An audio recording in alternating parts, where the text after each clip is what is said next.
Hello friends, welcome back to my YouTube channel Khan coaching classes. Myself Aftab Alam. कैसे हैं दोस्तों? I hope, मुझे लगता है कि आप अच्छे ही होंगे। दोस्तों, हमेशा की तरह एक बार फिर से हम आपका इस्तकबाल करते हैं और यह जो वीडियो आप देख रहे हैं यह बहुत ही इंटरेस्टिंग वीडियो होने वाला है, क्योंकि ये जो वीडियो है वो पंचलाइट एक स्टोरी है जो बोर्ड एग्ज़ाम में, इंटर की बोर्ड एग्ज़ाम में, चाहे वो साहित्य हिंदी हो चाहे वो सामान्य हिंदी, 5 नंबर का दोस्तों इससे आता है। और दोस्तों, मैं चाहूँगा कि आप इस वीडियो को शुरू से लेकर लास्ट तक देखिएगा ताकि आपको स्टोरी पूरी की पूरी क्लियर हो जाए, एक एक पॉइंट क्लियर हो जाए और कहीं से इस स्टोरी से पूछे तो आप आसानी से इसके क्वेश्चन आंसर कर ले जाएँ। तो चलिए दोस्तों, समझते हैं। और दोस्तों, एक चीज़ और कहना चाहेंगे, यदि अभी तक आप हमारे चैनल पर नए हैं तो हमारे चैनल को सब्सक्राइब कर लीजिए, बेल आइकन के बटन को दबा लीजिए ताकि आगे से आपको ऐसे चटपटे वीडियो प्रोवाइड होते रहें। चलिए दोस्तों, समझते हैं इस लेसन में है क्या। देखिए, पंचलाइट 5 नंबर का आता है हिंदी के बोर्ड एग्ज़ाम में। और इसको लिखा कौन है? फणीश्वर नाथ रेणु जी। ये कहानी कहाँ की है दोस्तों? ये जो कहानी है हमारी, ये कहानी है बिहार की। और कोई भी कहानी पढ़ने से पहले पहले आपको ये जानना चाहिए दोस्तों कि कहानी में कितने लोग हैं। तो देखिए दोस्तों, कहानी का जो मेन नायक है उसका नाम है गोधन। जो कहानी का नायक है, कहानी की जो नायिका है उसका नाम है मुनरी। गोधन मुनरी से प्यार करता है। गुलरी मुनरी की माँ है, कनेली इसकी सहेली है, रुदल साहू एक दुकानदार साहब हैं, अगनू एक छड़ीदार है, फुटंगी झा ब्राह्मण टोली का एक सदस्य है। क्योंकि जहाँ की ये कहानी है वहाँ पर 8 टोली हैं दोस्तों। जहाँ पे बिहार जिले की जहाँ की कहानी है उस इलाके में 8 टोली हैं, जिनमें 3 टोलियों का नाम दिया गया है, राजपूताना टोली, महतो टोली, ब्राह्मण टोली। ठीक है दोस्तों, अब आते हैं टॉपिक पे, समझते हैं। देखिए दोस्तों, कहानी हमारी स्टार्ट होती है बिहार से। बिहार का एक गांव रहता है दोस्तों, महतो टोली नाम रहता है, महतो टोली।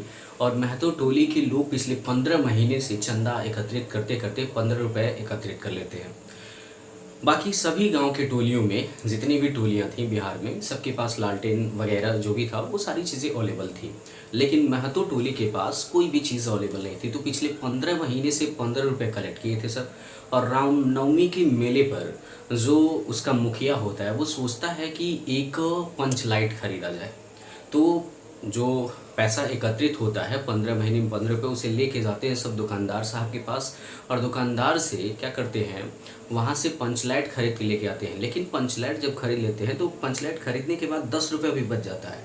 तो प्राचीन समय में ये धार्मिक थी, परंपरा थी। लोग ये मानते थे कि कोई भी कार्य शुरू करने से पहले कुछ अच्छा करने से पहले हमें पूजा पाठ कर लेना चाहिए। इस वजह से 10 रुपये बचते हैं, उससे पूजा पाठ की सामग्री खरीद ली जाती है। ठीक है दोस्तों, तो पंचलाइट को ले करके आया जाता है। तो जब पंचलाइट को लेके आया जाता है तो जो पंचलाइट खरीदने की बात हुई थी तो उसे खरीदने गए थे दीवान साहब, मुखिया जी गांव के, और अग्नू जो छड़ीदार होता है वो जाता है। तो जब ले करके आने की बात होती है तो जो अग्नि छड़ीदार होता है अपने सिर पर ले करके वो चलते हुए आता रहता है। तो जैसे ही लेके आता है तो उसकी मुलाकात होती है किसी ब्राह्मण टोली के एक सदस्य से जिसका नाम रहता है फुटंगी झा। आप देख सकते हैं, मैंने यहाँ पे नोट डाउन भी किया है, फुटंगी झा। तो फुटंगी झा से जब इसकी मुलाकात होती है तो फुटंगी झा एक व्यंग कसता है, कहता है, ओह अग्नू, तुम ये इसको लेके कहाँ जा रहे हो? तुम ये लालटेन लेके कहाँ जा रहे हो? तो इस पर गुस्सा हो जाता है, कहता है कि ये ब्राह्मण टोली के जितने सदस्य अपने घर की ढिबरी बत्ती को, ये अपने घर की ढिबरी को ये लोग बत्ती कहते हैं और हमारे वहाँ पंचलाइट को ये लोग क्या कह रहे हैं? लालटेन कह रहे हैं। इतना कहने के बाद वो आगे बढ़ता है। तो कुछ लोग जो पंचलाइट कभी नहीं देखे होते, वैसे महतो टोली में तो कोई देखा ही नहीं रहता है, तो कुछ लोग जो पहली बार देखते हैं पंचलाइट को आश्चर्यचकित हो जाते हैं। अग्नू छड़ीदार के पास जाते हैं तो अग्नू छड़ीदार ऐसे कहता है, हाँ दूर से छू छा मत करिए, ठीक है, नहीं तो डिस्टर्ब हो जाएगा, ख़राब हो जाएगा। इसके बाद जब ले करके आया जाता है तो मुखिया जी अपनी बीवी को कहते हैं कि शाम में तुम नहा धो करके तैयार हो जाना, शाम में पंचलाइट जलाया जाएगा। और पूरे गांव में, पूरे ग्राम सभा में डुडुगी पिटवा दिया जाता है कि शाम के टाइम में सभी ग्रामवासियों के सामने पंचलाइट को जलाया जाएगा।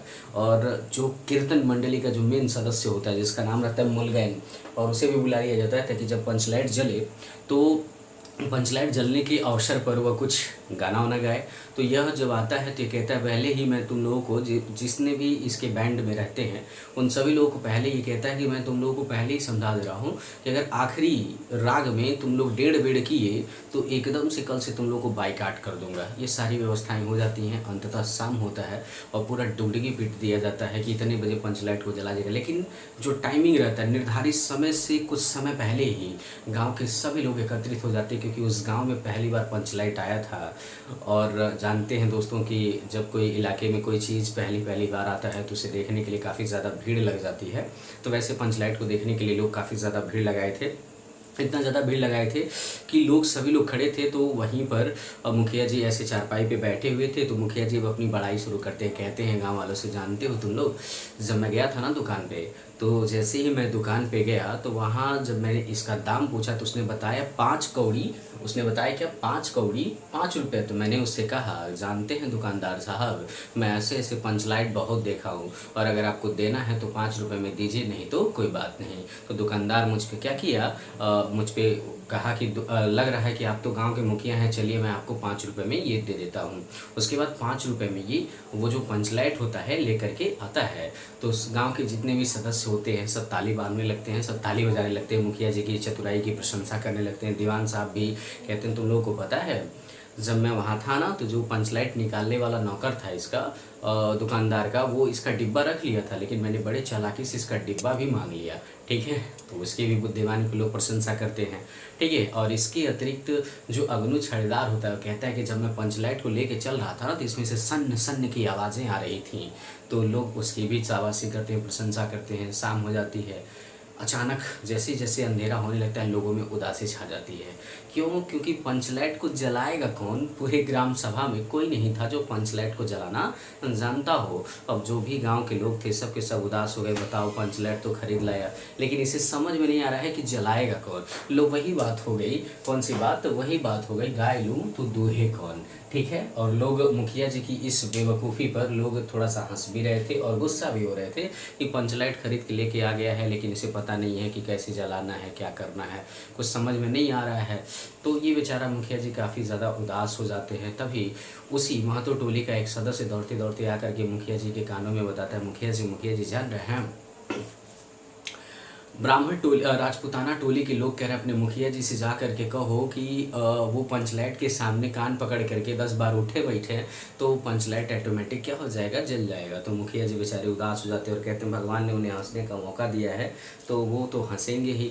जब वो इतना कहते हैं तो उसके बाद वहाँ पे जितने लोग उपस्थित रहते हैं सबके सब दुखी हो जाते हैं। मुखिया जी की ऐसी दशा को देख कर भी बेचारे सबके सब उदास हो जाते हैं। तो वहीं पे एक लड़की होती है जिसका नाम रहता है क्या, मुनरी। ये लड़की काफ़ी सुंदर होती है। यह लड़की प्यार करती है गोधन से। गोधन कौन है, थोड़ा सा स्टोरी को बैक में लेके जाएंगे।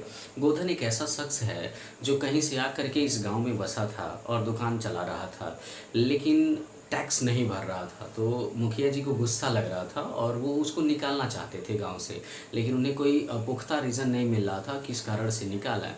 तो एक दिन हुआ क्या कि मुखिया जी मतलब कोई त्यौहार था, त्यौहार पे गोधन उसको देख करके, अपनी प्रेमिका को देख करके, चूँकि दोनों आपस में प्रेम करते थे तो ये दोनों आपस में देख करके गोधन उससे गाना गाने लगा देख करके, हम तुमसे मोहब्बत करके सनम, सनम नहीं दोस्तों, हम तुमसे मोहब्बत करके सनम, ये गाना गाने लगता है। तो उस पर वो मुस्कुराने लगती है और दोनों मुस्कुराने लगते हैं। रीज़न ये होता है दोस्तों कि दोनों आपस में प्यार करते हैं तो इस वजह से दोनों मुस्कुराने भी लगते हैं। तो होता क्या है कि इन दोनों को मुस्कुराते हुए इसकी जो माँ होती है गुलरी, वो देख जाती है। तो जा करके मुखिया जी से शिकायत कर देती हैं कि देखिए मेरी बेटी को देख के मुस्कुराता है, उसे छेड़ता है। मुखिया जी क्या करते हैं, हमेशा हमेशा के लिए उसे बाइकाट कर देते हैं गाँव से, और गाँव से कोई उसे हेल्प नहीं मिलती है। तो जो मुनरी होती है जब पंचों को ऐसे उदास देखती है तो बेचारी काफ़ी ज़्यादा निराश हो जाती है और अपनी सहेली कनेली के कानों में कहती है चीधो चिक चिक, मतलब वो गोधन को इंडिकेट करती है कि देखो गोधन जान रहा है पंचलाइट को जलाना और तुम मुखिया जी से जाके कहो तो शायद हमारी इज्जत बच जाएगी। तो कनेली जो होती है मुखिया जी को जाके बताती है। तो मुखिया जी तो बेचारे सोच में पड़ जाते हैं कैसे गोधन को बुलाया जाए, क्योंकि वही तो भगाए थे गाँव से दूर। तो बेचारे काफ़ी ज़्यादा उदास हो जाते हैं। लेकिन दीवान साहब जब उनसे कहते हैं कि देखिए मुखिया जी वैसे भी इज्जत हम लोगों की जा रही है, रिक्वेस्ट करके उसे बुला लिया जाए तो शायद मान जाए तो बेहतर है। उसके बाद उसे बुलाने के लिए अग्नु छड़ीदार को भेजा जाता है, लेकिन छड़ीदार रोनी सी सूरत बना करके उधर से वापस लौटता है। गोधन नहीं आता है और रोनी सी सूरत में कहता है मुखिया जी उसको बुलाइए, नहीं तो ये कलंक हम लोग जीवन भर नहीं ढोएंगे और दूसरे से हम लोग ये नहीं जलवाएंगे, नहीं तो जीवन भर वो हम लोगों को ताना मारेगा। मुखिया जी उसे किसी भी कारण करके किसी भी तरह से उसे बुलाइए। तो जो जो मुनरी की माँ होती हैं गुलरी, वो कहती हैं ठीक है मुखिया जी मैं जा रही हूँ उसे बुलाने। और इनकी जो माँ होती हैं मुनरी की गुलरी, वो जाती हैं और उसे मना करके लेके आती हैं। गोधन आता है, वहाँ पे जितनी भी संख्या रहती है सभी की सभी प्रसन्न हो जाती है, सब के सब खुश हो जाते हैं गोधन को देख करके कि अब तो हमारा पंच लाइट जल जाएगा। और वास्तव में जब उसे जलाने जाता है तो 3 लीटर कैरोसिन, 3 लीटर आता है कैरोसिन मिट्टी का तेल। और गोधन पूछता है कि स्पिरिट कहाँ है। तो सबके सब अब जितने भी वहाँ लोग उपस्थित होते हैं वो सब के सब मुखिया जी को, दीवान साहब को, अग्नि छड़ीदार को देखने लगते हैं, लेकिन इन लोगों को पता ही नहीं रहता स्पिरिट कहाँ है।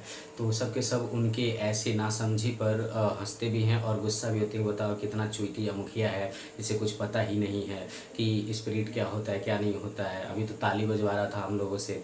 ये सब के सब उदास हो जाते हैं और बड़े चालाकी से वो गड़ी के तेल से क्या करता है, गोधन उस पंच लाइट को जला देता है। और जो मुलगैन होता है, कीर्तन मंडली का जो मेन सदस्य होता है, वो गाना गाने लगता है, सबके सब खुशियाँ मनाने लगती है, पूरे महतो टोली में खुशियाँ मनाने लगती हैं और गोधन जाने लगता है।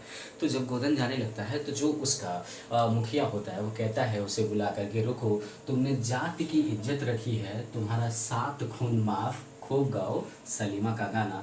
मतलब तुमने हमारी इज्जत रख ली है, तुम्हारा जो भी आज तक तुमने जो भी गलतियाँ किया है वो सारी गलती हम तुम्हारी माफ़ करते, तुम सलीमा का गाना गा सकते हो, ठीक है। उसके बाद मुखिया जी जब ऐसा कहते हैं तो गोधन खुश हो जाता है, मुनरी भी खुश आती है, दोनों एक दूसरे को देख के मुस्कुराते हंसते हैं। और अंततः लास्ट में मुनरी की जो माँ होती है गुलरी, गोधन को रात के खाने पर आमंत्रित करती हैं, गोधन मुस्कुराता है, मुनरी भी मुस्कुराती है और इस तरीके से गोधन और मुनरी खुश हो जाते हैं और पूरा गाँव जो होता है पंच लाइट जलने से खुशियाँ मनाने लगता है। ठीक है दोस्तों, आई होप मुझे लगता होगा कि पूरा वीडियो देखने के बाद आपकी स्टोरी कंप्लीट हो गई होगी। इसी में से क्वेश्चन बनता है, जैसे आ सकता है पंचलाइट का कथानक, पंचलाइट का सारांश लिखे, या पंचलाइट कहानी के आधार पर गोधन जो नायक है उसका चरित्र चित्रांकन कीजिए, गोधन का नायक का चरित्र चित्रांकन कीजिए या तो मुनरी का चरित्र चित्रांकन कीजिए। ये क्वेश्चन बनते हैं दोस्तों। ठीक है दोस्तों, फिर मिलते हैं आपसे नेक्स्ट वीडियो में। Till then take care, bye bye दोस्तों।